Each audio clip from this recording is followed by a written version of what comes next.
Να δούμε τώρα τον Γεωργέα.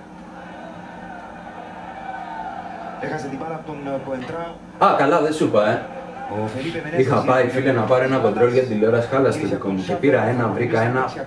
Πω, φίλε, είχε ώρα, ημερομηνία και θερμοκρασία δωματίου.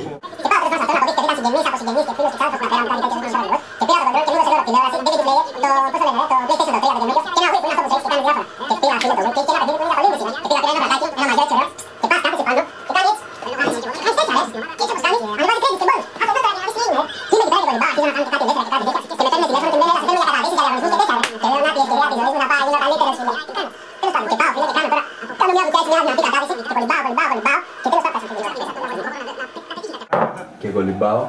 Ακούς ρε? Ναι. Και κολυμπάω και βγαίνω πρώτος και τι μου κάνουνε δώρο, φίλε? Ψαροντούφεκος.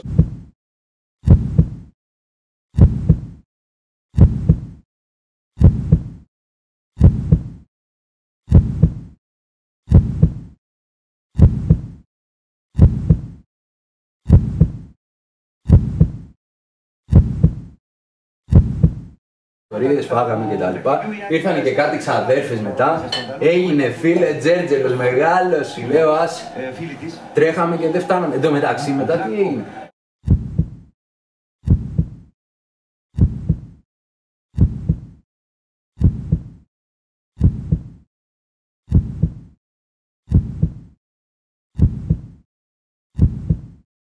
Κάποιο λάστιχο είχε χαλάσει και τα λοιπά. Και δεν έπαιζε. Αυτά, τέλος. Εσύ?